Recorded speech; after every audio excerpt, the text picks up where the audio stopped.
The air inside Strathwell Global's headquarters felt heavier than usual that morning. I'd worked in that building for 18 years, long enough to know the difference between routine silence and silence that carries weight. This was the latter hushed conversations in corners, assistants darting around without making eye contact, phones ringing and being silenced before the second tone. By noon, the rumors crystallized into fact. Arthur Strathwell, the founder and man whose name was etched into the lobby wall, had stepped down for health reasons. A notice went out across the company email system effective immediately. His niece Sloane would take over as interim CEO. I'd met Sloane only once before, at an annual gala where she spent most of the evening glued to her phone, posting curated moments for an audience that didn't exist in that room. She was polished, confident, and very much the kind of executive the board wanted to showcase young, dynamic, future-facing. When she swept through the hallway that afternoon, flanked by 2 aides, her perfume hit the air before her eyes did. She didn't slow her pace, didn't look at the people who stepped aside to let her pass. And when she passed me someone who had steered the company through 3 economic crises, 6 government transitions, and countless fragile deals across continents, her gaze didn't even flicker. It wasn't rudeness exactly. It was dismissal. I stood there, my folder balanced against my hip, and felt something quiet settle inside me. Not anger, not fear, just recognition. The type of recognition you develop only after nearly 2 decades of being both essential and invisible. That silence in the office wasn't just unease about a leadership change. It was the calm before a shift, the pause that comes when a company doesn't yet know whether it is steadying itself or leaning toward collapse. And Sloane, with her brisk walk and her carefully rehearsed smile, didn't realize she had already made her first mistake. She thought I was furniture in the hallway. She thought my years were dust. By the time she reached her new office, I already knew my place in this story had changed, and so had hers. On Monday morning, an email appeared in my inbox with the subject line, Departmental Realignment Review. No agenda, no sender's name, just a time and a conference room number. I'd been in this business long enough to recognize the euphemism. The room was already staged when I arrived. A long table, a pitcher of untouched water, and Sloane seated at the head with a tablet in front of her. She didn't invite me to sit. I took a chair anyway. Dr. Villarreal, she began. Her voice clipped, rehearsed. We've been reviewing efficiencies across divisions, and after much consideration, we've decided to outsource our international accounts to a firm in Dubai. They'll handle translation, protocol, and client liaison moving forward. I waited for more, perhaps an acknowledgement of the years I had devoted, or even a perfunctory thank you for your service. Nothing came. Just silence, followed by the shuffle of papers. So, she continued, your role here is effectively concluded. HR will walk you through the transition. It would have stung once, but not today. Not after watching her glide past me on Friday. Not after hearing her say efficiencies like it was a bomb that healed everything it destroyed. I reached into my bag, slid my badge onto the polished table, and pushed it toward her. The small clink it made seemed louder than her words had. Good luck with Tuesday's meeting, I said softly. Her eyes narrowed, a faint crease between her brows. What meeting? I let a thin smile cross my face. You'll see, for the first time since stepping into that room, she looked unsettled. It was fleeting, quickly masked by her corporate poise. But I caught it. I stood, straightened my jacket, and walked toward the door without another word. Behind me. The silence thickened again, but this time it wasn't the office's unease, it was hers. I stepped into the hallway knowing she had just discarded the very key her company depended on, and by the time the week turned, that truth would find her whether I was in the building or not. As I walked out of that conference room, I couldn't help but think of all the years that had led me there, years spent holding together threads no one else even saw. They thought my work was about words, about translation. It was never just that. It was about reading the air, listening to silence, and knowing when a single gesture could save millions. I remembered Berlin, when steel tariffs threatened to shut down our contracts overnight. The delegation had been bristling, ready to walk. I shifted mid-sentence from English into German, not just the language, but the cadence they needed to hear formal, deliberate, respectful. By the end of that meeting, the tariffs remained, but our shipments were given priority clearance. It wasn't luck. It was fluency in more than vocabulary. Then Marseille. Dock workers on strike, shipments stuck at port, and executives in New York threatening lawsuits from the safety of their offices. I flew out alone, met the union leader in a crowded cafe, and spoke in French, not stiff, not translated, but in their rhythm. I listened more than I spoke. By the next morning, the first containers rolled out. Nobody in headquarters ever asked me how. They only noted the delivery had arrived on schedule. But Tokyo stays with me most vividly. A deal worth $15 million was hanging by a thread after one of our managers made a cultural misstep that bruised the client's sense of honor. I stayed late that night, wrote a single note by hand in Japanese, and delivered it personally the next morning. It wasn't the words alone, but the act itself. Ink, paper, humility that repaired what arrogance had broken. That afternoon, the contract was signed. The report sent back to New York listed the outcome as secured through negotiation. Clients trusted me because I understood more than contracts. I understood pauses, gestures, what should not be said as much as what must. Yet, inside my own walls, I was invisible, reduced to an interchangeable function. That invisibility had shielded me for years. Now, it would become the very weapon they never saw coming. And as the weekend settled in, I began to prepare. The weekend arrived with a strange calm. I didn't rant, I didn't call anyone, and I didn't drown in self-pity. Instead, I opened my laptop and began the slow, deliberate work of organizing nearly 2 decades of quiet victories into a private dossier. Every signed agreement, every last-minute protocol correction, every contract note in 6 different languages, I cataloged them one by one. It wasn't revenge that guided me, only precision. If anyone ever questioned the value of what I did, the evidence would speak for itself. Page by page, I could see how many times I had steadied the company without fanfare, how often I had been the silent hinge on which entire deals turned. By Saturday night, the weight of it filled a binder on my desk. I closed it, placed it neatly in my bag, and felt no need to reopen it. The truth was already there. On Sunday evening, as I was making tea, my phone buzzed with a message from Jonah, one of the junior analysts. His words came in a rush, full of urgency. Petros Group insists on you. They refuse to start Tuesday without you.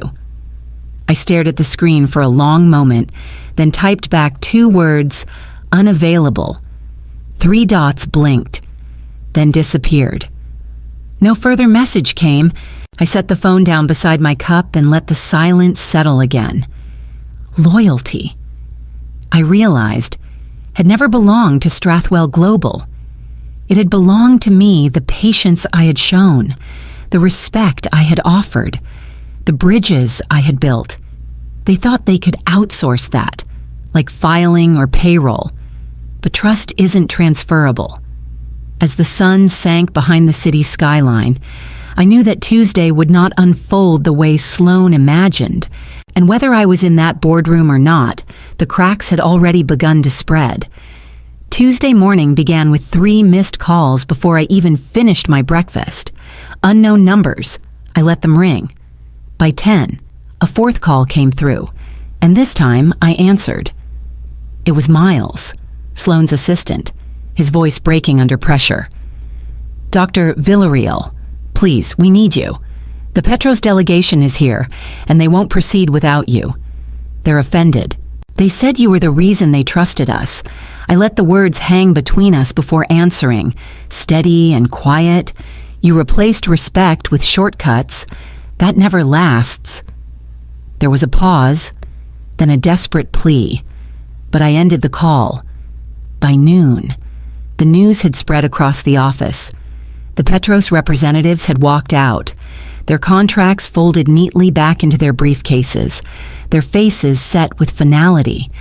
The ripple effect was immediate whispers in the corridors, frantic emails, department heads convening in closed rooms.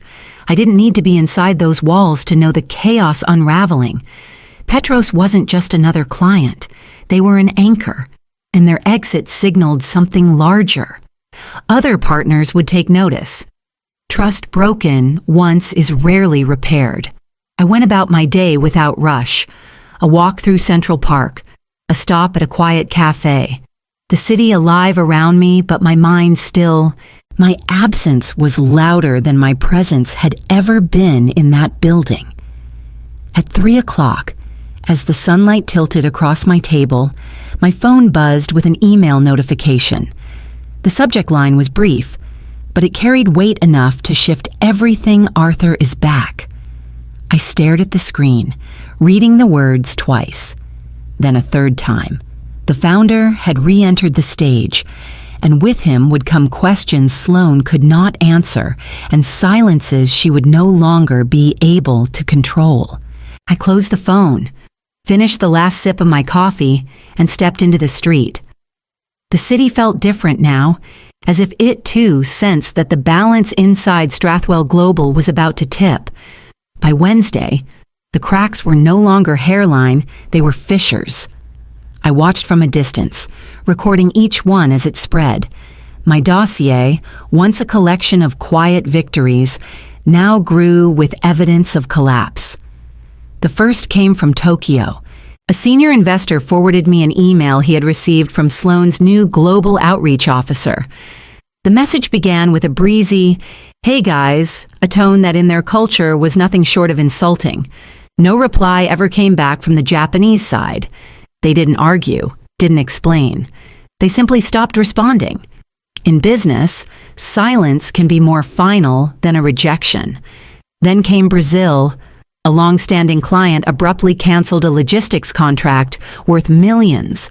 The reason a clause that had been mistranslated so badly it shifted financial responsibility onto them. What I had once painstakingly reviewed in Portuguese had been shoved through an algorithm, and the result was a deal breaker. By Friday, India joined the list. Our partner there froze a $20 million payment, citing a breakdown of trust. I didn't need to guess what had caused it. I'd seen enough polite misunderstandings turn into deliberate distance to recognize the signs. Each misstep found its place in my binder. Emails printed, contracts highlighted, client notes tucked neatly behind tabs. I wasn't gathering them for revenge. I was gathering them because the truth deserved a record. Strathwell Global had chosen arrogance over understanding, shortcuts over respect, and the weight of those choices was now dragging the company into freefall. I didn't call, didn't gloat, didn't warn. My silence was its own form of power, a mirror they couldn't look away from. Inside those glass walls, Sloane must have felt the ground slipping, but still she pressed forward, blind to what she'd broken, from my side of the city. I wrote the day and time of each failure in the margins of my notes, a timeline of arrogance meeting consequence. And with every entry, it became clearer sooner or later. The board would have to open their eyes and see who had been holding the weight all along. The message came late in the afternoon. Short and formal, Arthur Strathwell requests a private meeting. No staff present. I arrived at his office the next morning. The blinds were half drawn, sunlight cutting through in pale lines. Arthur sat behind the desk he had once commanded with ease, his face older, his voice slower, but his presence still intact. "Adriana," he said, gesturing to the chair across from him, "I regret what happened. More than I can express. What Sloane did was reckless, and I should have prevented it." I said nothing. Silence has a way of drawing out truth more effectively than questions. He exhaled, steepling his hands. "I want you back," he continued, "but not under Sloane. That structure is broken. I want you as an independent consultant, triple the compensation, full autonomy, direct access to me and the board, and one clause irrevocable by any member of my family." He slid a single page across the desk.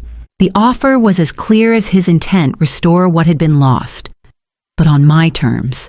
For a long moment, I studied the paper without touching it. I could hear the echoes of boardroom whispers, the slammed doors, the years of being overlooked while carrying the company's weight on my shoulders. Autonomy was tempting, vindication, even more so. Arthur leaned forward. "This company cannot survive without the bridges you built. I know that now. The question is, will you help me salvage it?" I met his eyes. They were tired, but they were honest. "I'll consider," I said finally, my voice measured. Not a promise, not a refusal, just enough to keep the silence working in my favor. I stood, leaving the unsigned page on his desk. As I walked out, I felt the shift not in the company, but in me. The power no longer belonged to Sloane, and not entirely to Arthur either. For the first time in 18 years, it rested in my hands. And by the time I stepped back into the hallway, I already knew where I would begin. When I walked back into Strathwell Global, there was no announcement, no email blast, no applause, just a badge temporary at first, upgraded to permanent without ceremony. I preferred it that way.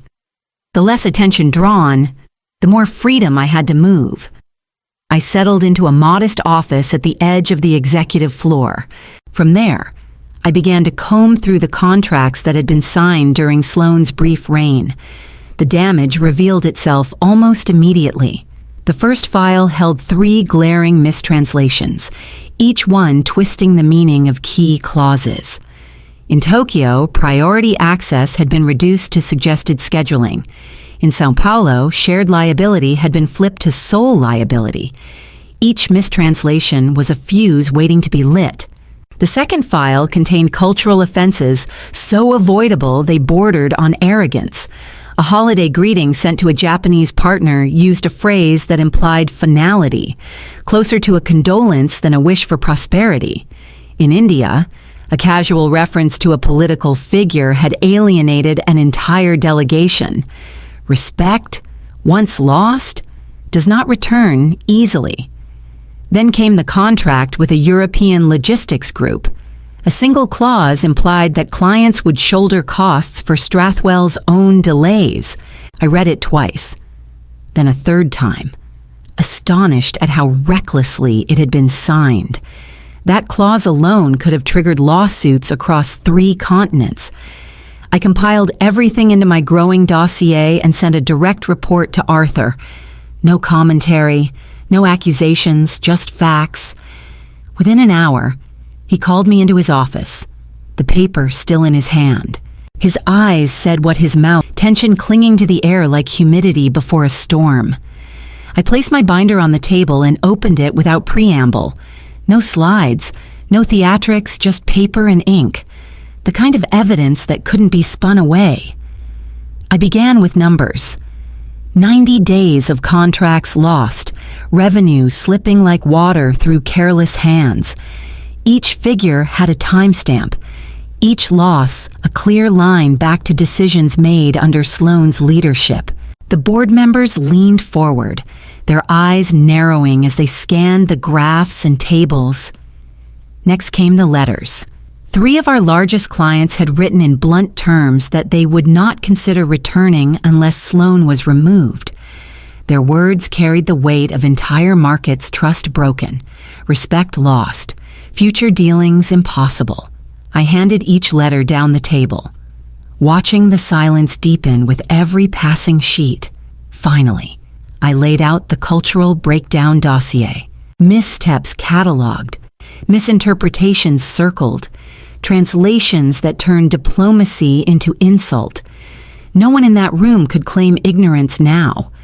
The proof sat before them, undeniable. Sloane opened her mouth to defend herself, but Arthur raised a hand. His voice was quiet but cut through the room. Enough. The word landed heavier than any argument. Sloane froze, her face tightening, her lips pressed into a thin line. Arthur straightened in his chair, the authority of years returning to his posture. "Effective immediately," he said. "I am resuming full control as CEO. Sloane will take indefinite leave from all company matters." He turned toward me then, the weight of the room shifting with his gaze.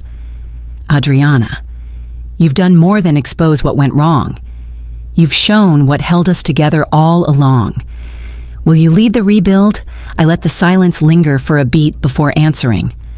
"I'll need my own office." A few murmurs rose around the table, but Arthur nodded without hesitation. I closed the binder, slid it back into my bag, and stood, for the first time in 18 years. I wasn't walking out invisible.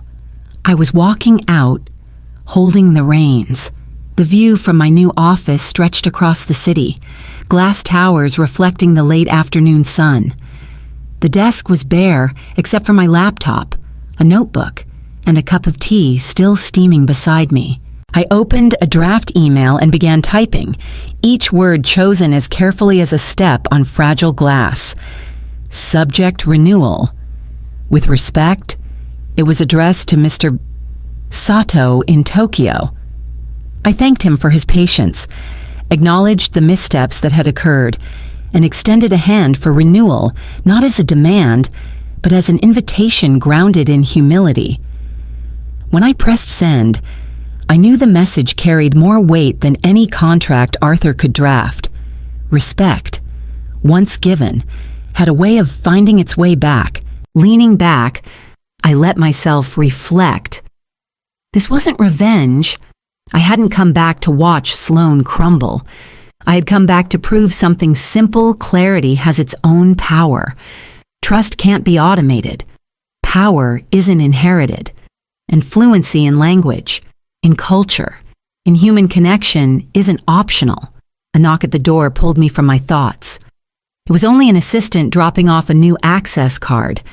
But as the door closed again, I realized how much had shifted.